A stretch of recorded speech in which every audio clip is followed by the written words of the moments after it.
pasada nosotros hablamos o presentamos el proyecto de Pro Templo que estamos llevando a cabo. Como ustedes se están dando cuenta, nuestra iglesia ha crecido a tal punto que tuvimos que pasar a los niños a tener su propio servicio allá, los jóvenes también allá, y hay servicios donde aquí no hay espacio ya. Hay servicios donde tenemos gente literalmente parada en la parte de atrás. Y cuando tenemos el evento que hacemos una vez al año, bueno, hacemos varios eventos, pero hay un evento que llegan muchísima gente aquí, que es el Thanksgiving multicultural. Cuando lo hacemos allá, lo tenemos que hacer allá afuera. Al principio lo hacíamos aquí adentro y lo hacíamos con otra iglesia invitada. Ahora nosotros solos lo hacemos allá afuera y aún así, o sea, el espacio ya no da más lugar. Así es que, de hecho, hay clasecitas de niños que se han tenido que dar afuera porque ya no se puede tenerlos a todos juntos. Así es que la semana pasada les presentamos el proyecto Pro Templo con el tema Es tiempo de edificar. Y vimos que para edificar nosotros necesitamos fe y necesitamos acción. Porque yo puedo decir yo creo, pero mientras no accione esa fe, pues no pasa nada. Así que, en otras palabras, hay que creer y obedecer. Y hoy voy a hablarles sobre el tema cuando el pueblo obedece. When the people obey. Dile a tu hermano que esté a tu lado, I believe and obey. Yo creo y obedezco. Vayamos a Ageo capítulo 1, versículo 12 en adelante. Continuamos con el libro de Ageo en el capítulo 1 y el verso 12. Y dice, tanto Zorobabel, hijo de Salatiel, como Josué, hijo de Josadac, sumo sacerdote, lo mismo que el resto del pueblo, oyeron la voz del Señor su Dios y las palabras del profeta Ageo, tal como el Señor su Dios se lo había ordenado decir. Y todo el pueblo, ¿qué dice que tuvo todo el pueblo? Temor delante del Señor. Entonces Ageo habló con el pueblo por el mandato del Señor, y como enviado suyo dijo, yo estoy con ustedes.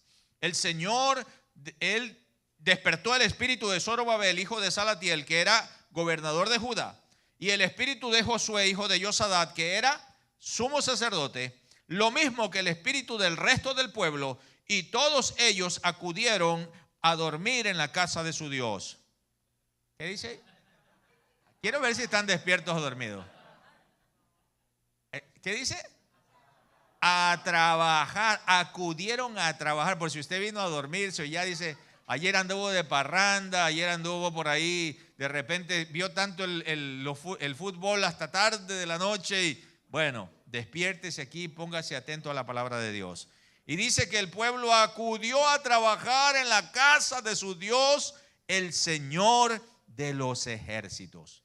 El contexto de este pasaje dice que el pueblo de Israel había regresado del exilio babilónico con una misión. En su mente y en el corazón del pueblo de Israel era reconstruir la casa de Dios que había sido destruida por sus enemigos.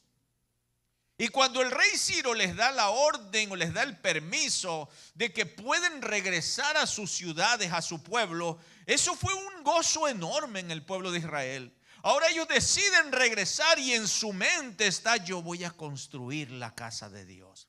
Porque cuando tú tienes una oportunidad de libertad, cuando tú tienes una oportunidad de vida, tú dices, Dios me está dando esta nueva oportunidad y lo voy a buscar. ¿Te ha pasado eso?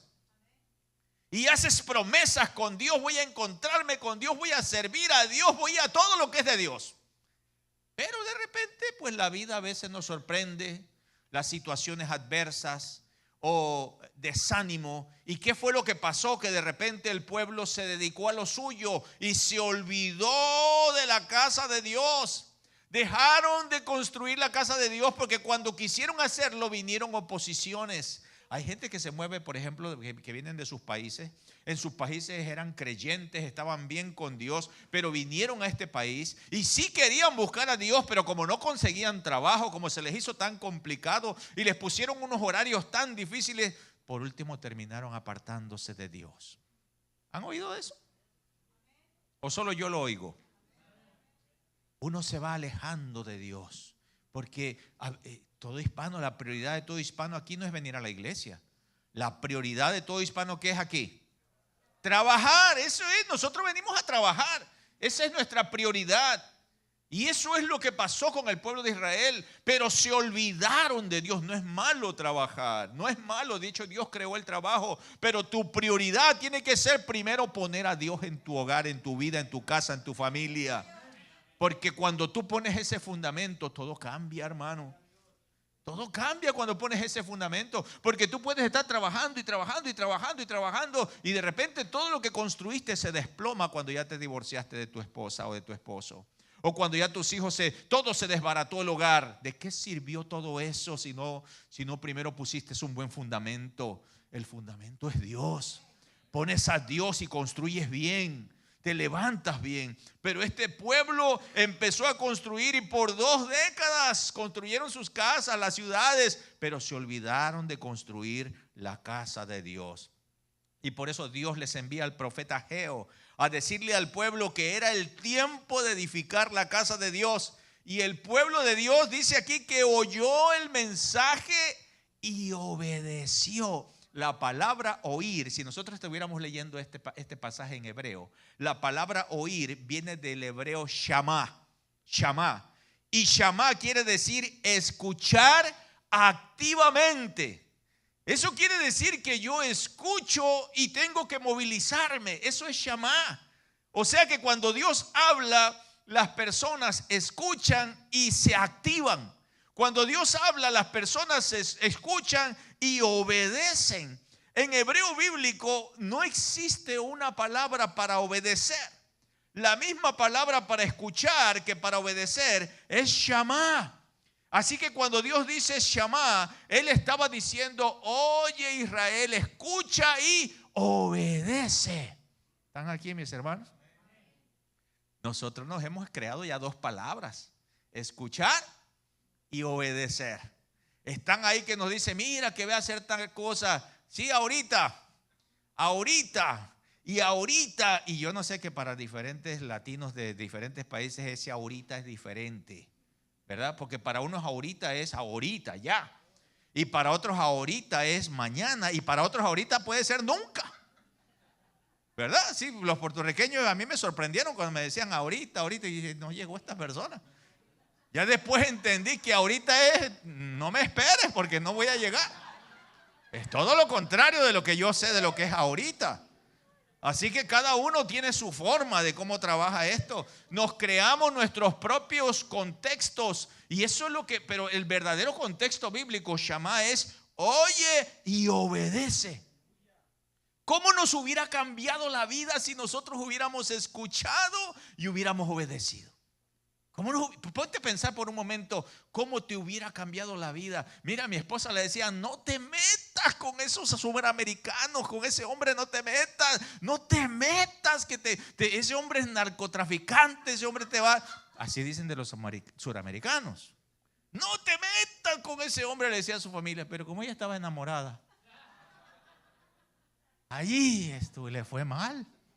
Sí, le fue mal. Dios fue el que llegó a nuestra vida y arregló todo, pero si Dios no hubiera llegado, eso iba para mal en peor.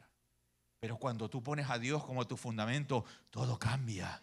Todo cambia. Dios es aquel fundamento que tiene sostenida la palabra, que tiene la palabra de Dios, y Dios es el fundamento que tiene sostenido el planeta. Si nosotros quitamos eso, todo se viene para abajo. Así que ¿cómo nos hubiera cambiado la vida? Nosotros somos consejeros matrimoniales. Aconsejamos a muchas personas, parejas. Cuando acuden con nosotros hablamos con ellos, les damos el consejo, les decimos más o menos lo que tienen que hacer. Pero ¿sabe qué? Que la mayoría de ellos no lo hace. ¿Están aquí mis hermanos? ¿Y qué pasa? Es tan fácil, por ejemplo, poner la regla del perdón. ¿Están aquí, hermanos? Es tan fácil perdonar. Dígale, si usted está con su pareja, dile, perdóname, mi amor.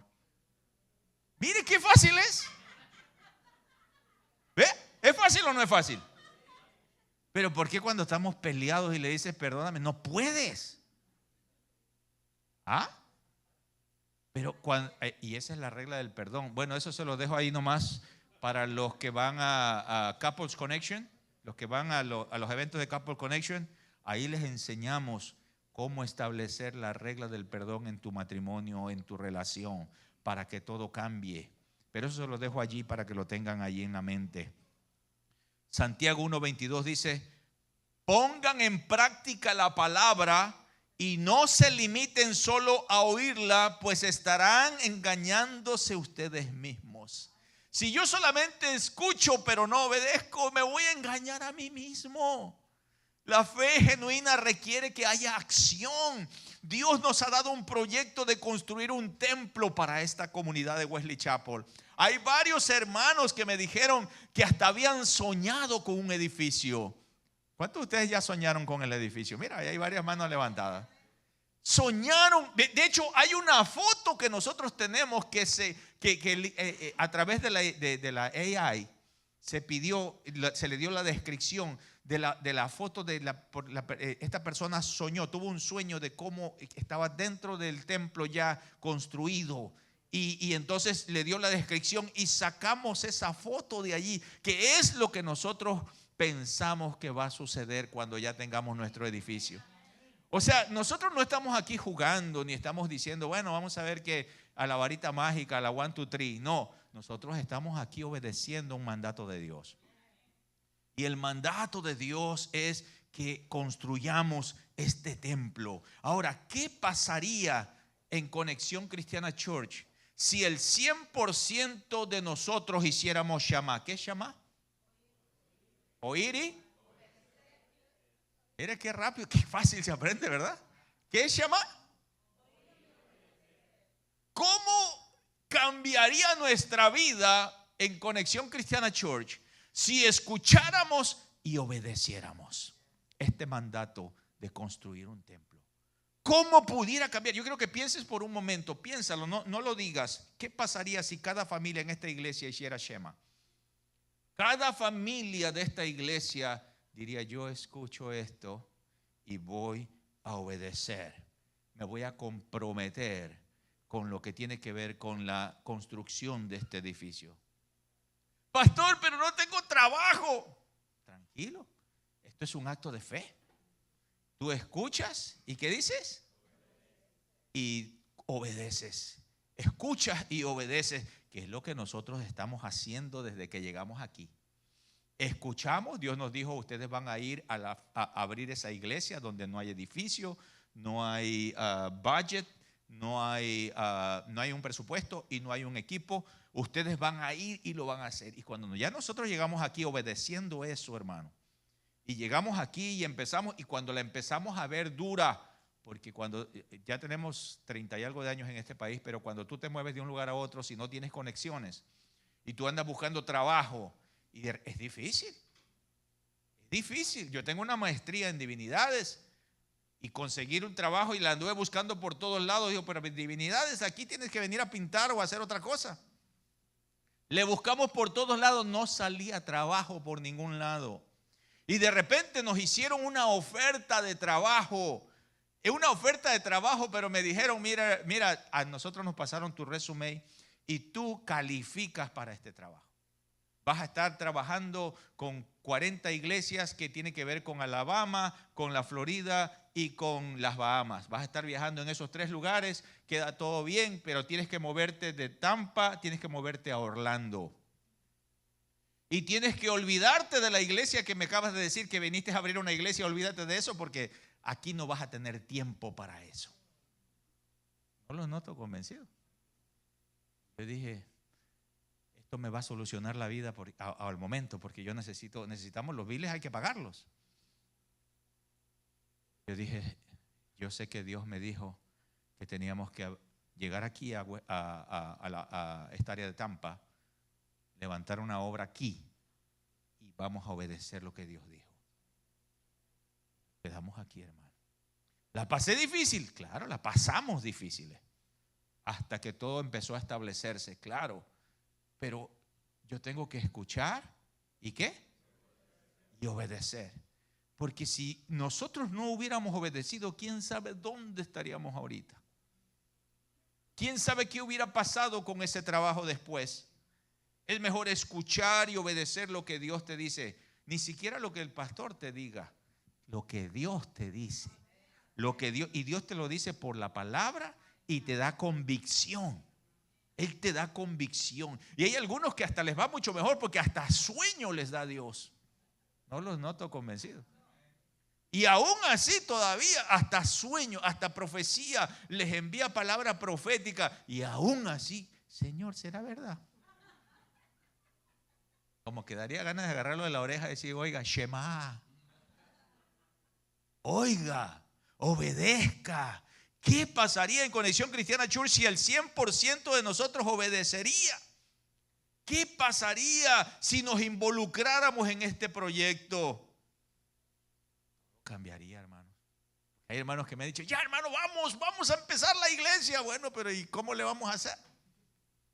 Yo también estoy deseoso de hacerlo, pero necesitamos primeramente tener una base económica para llegar allá donde estamos. Necesitamos una base económica. Mientras no haya esa base, ningún banco nos va a hacer caso. Pero cuando hay esa base económica, entonces podemos enfrentar la situación que viene. Así que hoy quiero darles por lo menos 3 cosas que suceden cuando el pueblo obedece. Primero, se esparce temor de Dios en el ambiente. Temor de Dios en el ambiente cuando usted obedece. Ageo capítulo 1 y el verso 12 dice, tanto Zorobabel hijo de Salatiel como Josué hijo de Yosadat, sumo sacerdote, lo mismo que el resto del pueblo, oyeron la voz del Señor su Dios y las palabras del profeta Ageo, tal como el Señor su Dios se lo había ordenado, y todo el pueblo tuvo temor delante del Señor. El temor de Dios no es miedo al castigo. Este temor del que está hablando aquí es reverencia, es asombro sagrado, es una actitud del corazón que dice, lo que Dios dice es más poderoso que mis limitaciones. Lo que Dios dice va más allá de lo que la gente me puede decir. Va más allá de lo que el doctor me puede decir. Los doctores me dicen que me quedan pocos meses o pocos años de vida, pero Dios dice que Él tiene el control de tu vida. Entonces yo tengo que irme por lo que Dios dice, no por lo que la gente dice. Tengo que irme por lo que dice Dios. A mi esposa le dijeron hace 20 años que se iba a quedar ciega. Hace 20 años el doctor le dijo, ya ¿sabes qué?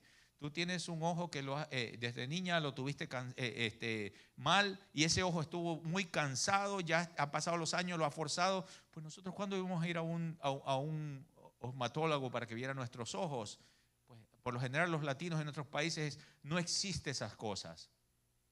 Así es que su ojo estaba muy cansado y le dijo, mire, ya como estaba muy cansado, ya prácticamente el otro también se cansó. Así que el uno ya está ciego y el otro está cansado y en cualquier momento te vas a quedar ciega. Hace 20 años le dijeron eso. Pero ahí está. Ahí está. Y ella dijo, no, el Señor tiene todo en su mano y vamos a seguir. Y ella maneja, eso sí, no se le cruce al lado cuando esté manejando.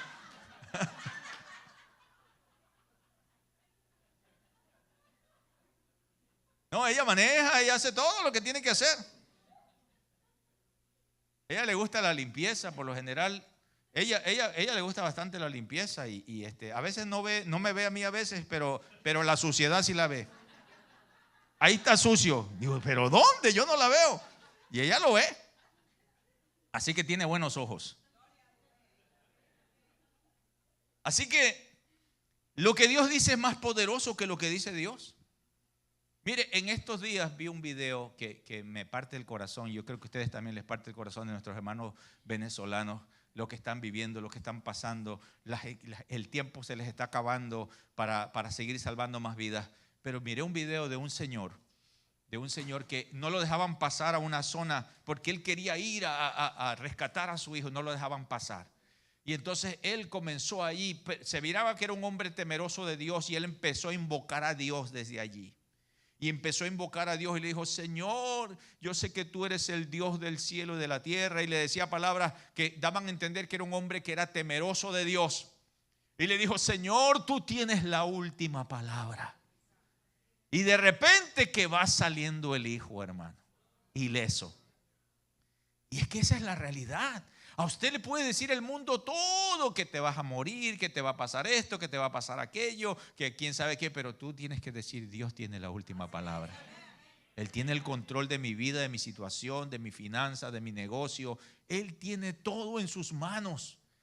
Y cuando tú le das a Dios ese derecho de parte tuya, donde tú le dices, Señor, tuyo está, en tus manos está todo, mi vida, mi familia, todo cambia, hermano. No está en mis manos, yo ya no puedo hacerlo, pero Dios sí lo puede hacer. Y es que hay dos tipos de temor en la vida. Uno son los temores psicológicos, que te orillan al miedo, al fracaso, que te orillan a llevarte a pensar todo lo negativo de lo que pueda pasar. Y eso te produce estrés, te produce ansiedad. Pero también está el temor a Jehová.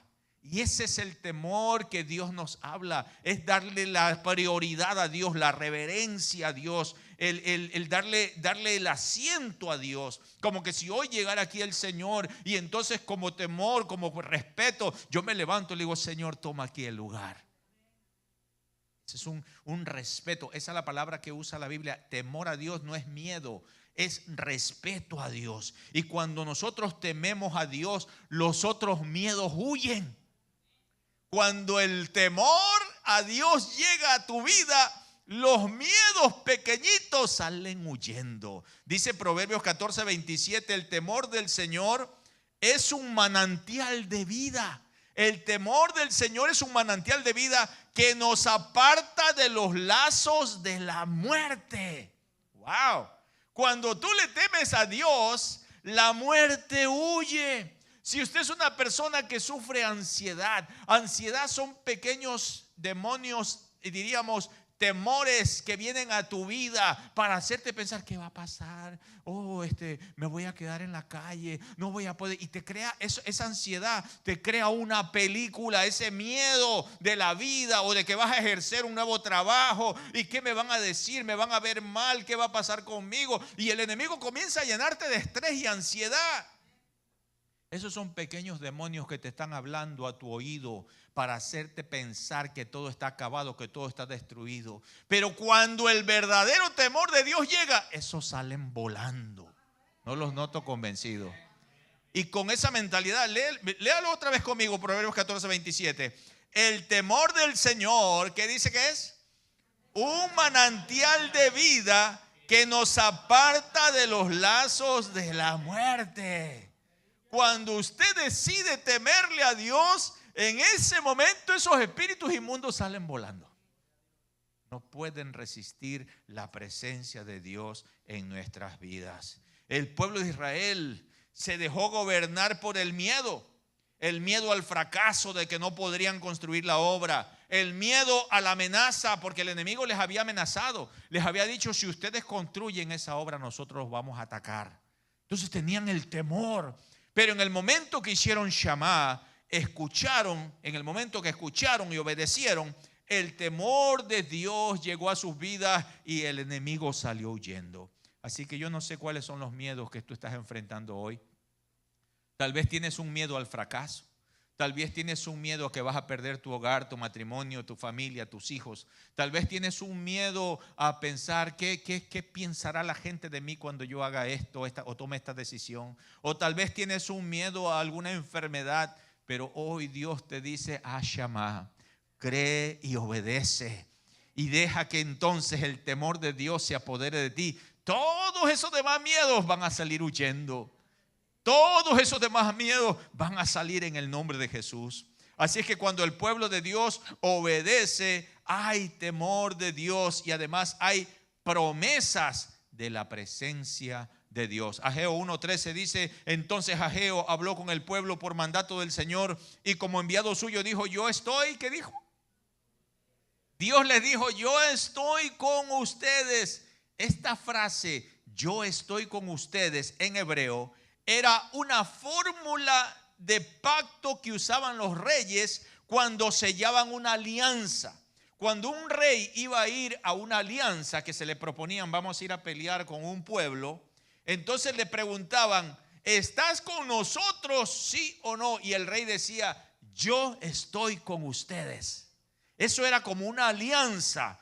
Y cuando Dios dice aquí en este contexto, yo estoy con ustedes, Él está diciendo, Yo estoy allí con mi nombre, con mi reputación y con mi poder para levantar esta obra que está destruida. Así es que cuando Dios nos dice, yo estoy con ustedes, es que Él se va a encargar de que todo lo que parece imposible para nosotros se haga posible. Y es que cuando Dios dice que está con nosotros, ya no hay diablo que pueda oponerse.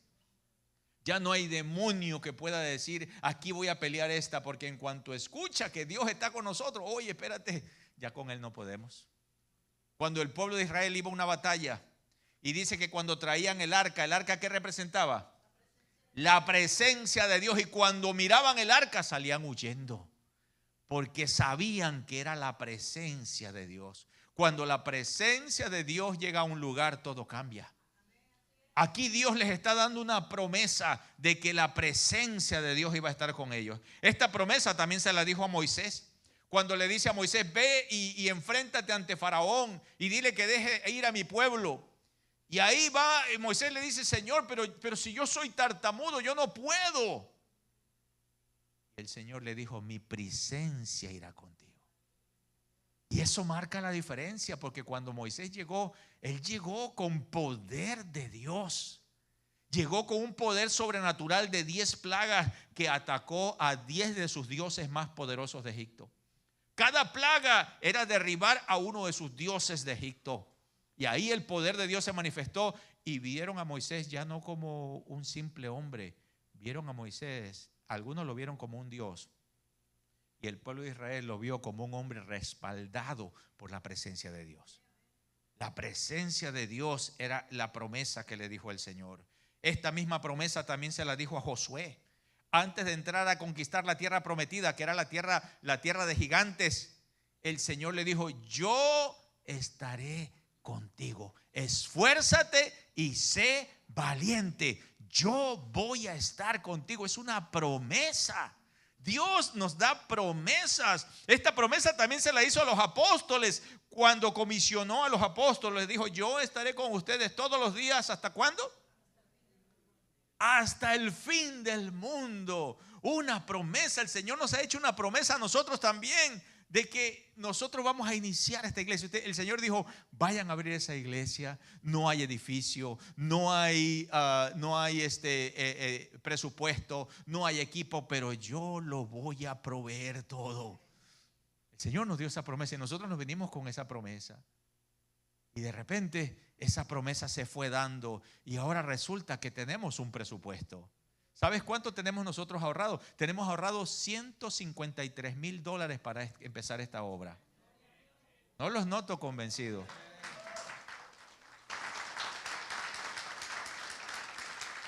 Hay $153,000 para empezar. O sea, tenemos algo ahora, pero $153,000 ante 2 millones que cuesta aquí un edificio, pues eso queda como un poquito así, como que se disolvió. Como que le echaste poquita azúcar al café y todavía está amargo, hay que echarle más azúcar. Bueno, yo sé que los colombianos no le ponen azúcar, la mayoría. Pero, entonces, necesitamos elevar eso. Necesitamos elevar eso. Ese dinero, gracias a Dios, se ha logrado dar, se ha logrado tener, pero necesitamos elevarlo. Esa promesa el Señor nos ha hecho a nosotros. Esta campaña Pro Templo significa que Dios no es un espectador que nos está alentando desde afuera. Es más bien alguien que dice, yo estoy aquí con ustedes. Yo los voy a ayudar. Pero el Señor siempre nos alienta y Él va con nosotros en el proceso. Él va con nosotros. Y es interesante que en la historia de Ageo, el pueblo todavía no había puesto un solo ladrillo. No habían comenzado a trabajar, no habían dado nada. Y Dios les da una promesa. Quiero que vean Ageo capítulo 2 y el verso 19. Ahora les doy una promesa. Cuando la semilla aún está en el granero, es decir, todavía no la han cosechado, no la han sembrado, todavía no han cosechado su grano, ni las vides, ni las higueras, ni los granados, ni los olivos han dado su fruto. Sin embargo, desde hoy en adelante, ¿qué dice? Yo los bendeciré. Es decir, todavía no has sacado el dinero del banco, pero yo voy a empezar a bendecirte. Eso es interesante como Dios les está diciendo. No, todavía no han puesto nada, pero yo los voy a bendecir. Ese es el acto de fe de una promesa. El pueblo de Israel tenía casi 2 décadas sin avanzar. Tenían el permiso real del rey de Ciro, pero estaban parados, no habían podido hacer la construcción. Se habían paralizado por amenazas del enemigo. Se habían paralizado porque entraron de repente en un confort. Pero cuando llegó esa promesa, en solo 23 días, cuando usted lee el contexto de este pasaje, en solo 23 días el pueblo pasó de la parálisis a la acción. ¿Qué cambió? No cambió la economía, porque la economía era la misma. No cambió su situación política, pero el tomar la promesa de Dios es lo que cambió. Cuando yo tomo la promesa de Dios, en ese momento Dios me da la fuerza, la sabiduría, el poder y la autoridad para lograr lo que tengo que lograr. Dios nos ha prometido este edificio y Dios nos va a llevar hasta que entremos en eso. Es probablemente que mi esposa y yo tal vez ni siquiera disfrutemos ese edificio. No lo sabemos porque Dios nos tiene hoy aquí, mañana allá. No lo sabemos. O estamos vivos hoy, mañana no. Pero eso será algo para nuestra comunidad, para nuestros jóvenes, para nuestros niños, para lo que es todo lo que tiene que ver con la comunidad de aquí de Wesley Chapel. Así que cuando el pueblo obedece hay temor de la presencia de Dios. Y por último, cuando el pueblo de Dios obedece, produce avivamiento. Ageo 1:14 dice: el Señor despertó el espíritu de Zorobabel, hijo de Salatiel, que era gobernador de Judá, y el espíritu de Josué, hijo de Josadac, que era sumo sacerdote, lo mismo que el espíritu del resto del pueblo. Y todos ellos acudieron a trabajar en la casa de su Dios, el Señor de los ejércitos. Aquí Ageo nos está diciendo que llegó un avivamiento, porque dice que el Señor despertó en ellos el espíritu. La palabra hebrea para despertar es ur y significa encender fuego y traer luz. El pueblo de Israel no estaba muerto. ¿Estaba qué? Dormido. Y hay una gran diferencia entre un muerto y un dormido. El muerto, aunque usted le eche agua, no se va a levantar. Pero el que está dormido, si usted le pone unos cohetes ahí, se va a levantar. Así que el que está dormido, lo que necesita es alguien que lo despierte.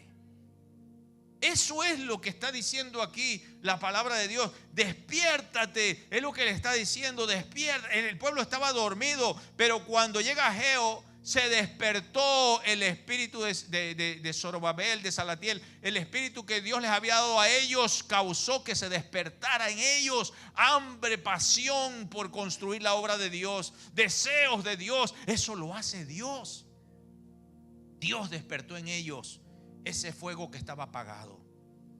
Isaías 52:1 dice: despiértate, despiértate. Y esta palabra me llama la atención porque dice: vístete de poder. Wow.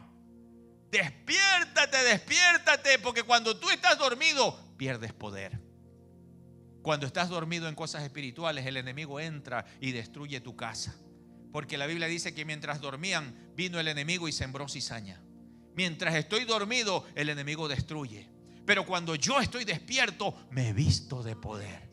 Despiértate, despiértate. Vístete de poder, despiértate Sión, despiértate, revístete de poder Jerusalén, ciudad santa. Ponte tus vestidos de gala, pues los circuncisos e impuros no volverán a entrar a ti. Ellos estaban en una función automática. ¿Se le ha tocado a usted andar en automático? Estás cansado, tu mente no está ahí, tu cuerpo estás haciendo las manos acá y a veces hasta dormido estás. Estás en función automática. Ellos estaban en función automática. ¿Y qué pasó cuando estaban en función automática? Dejaron que el enemigo entrara. Por eso dice: ya aquí ya no van a entrar los enemigos. Porque cuando entra el enemigo a tu casa, te destruye todo. Te destruye tu vida espiritual, tu relación con Dios, tus finanzas. Todo se cae, todo se viene abajo. Pero cuando tú te despiertas y te vistes de poder y te agarras de la mano de Dios, entonces todo cambia. Este pueblo se durmió en cuanto a cosas espirituales y dejaron que la visión de construir el templo se apagara. Así que la predicación de Ageo los despertó. Y hoy yo te digo: wake up, church. Hoy yo te digo, despiértate tú que duermes y levántate de los muertos y te alumbrará Cristo. Despiértate, iglesia, porque estamos yendo a otro nivel donde Dios quiere llevarnos. Ageo nos describe que fue un avivamiento que tocó todos los niveles jerárquicos. En el verso 14 dice que el Señor despertó el espíritu ¿de quién? De Zorobabel. ¿Y qué era Zorobabel? Era gobernador. Y luego dice que despertó el espíritu de Josué. ¿Y quién era Josué? Era el líder religioso de ahí, el sacerdote. Y luego dice que despertó el espíritu ¿de quién? De todo el pueblo. Un avivamiento que llegó a todos los niveles jerárquicos. Cuando un avivamiento llega aquí, mi hermano, de repente vamos a tener los gobernantes de aquí de la ciudad asistiendo a la iglesia. Porque hay un despertar de Dios que llega a los gobernantes, que llega a los líderes religiosos y que se expande por todas las comunidades, por todos los pueblos, ricos, pobres, blancos, negros, hombres y mujeres, ancianos y jóvenes, los que tenían y los que no tenían, todos juntos empezaron a entrar en ese awakening, en ese despertar de Dios. Cuando llega el avivamiento, todo cambia. Y estoy seguro que ese avivamiento está empezando aquí a fluir. Un avivamiento donde vemos a gente ser sanada, gente ser liberada. Aquí ha venido gente que ha venido con ansiedad, con depresión, y el Señor los ha sanado. Aquí ha venido gente que ha estado endemoniada y ha sido liberada. Aquí ha venido matrimonios que han estado destruidos y Dios los ha levantado. Dios está haciendo esa obra poderosa. Ese es un awakening que necesitamos que se expanda, no solamente en unos cuantos, pero que se vaya por todo Wesley Chapel.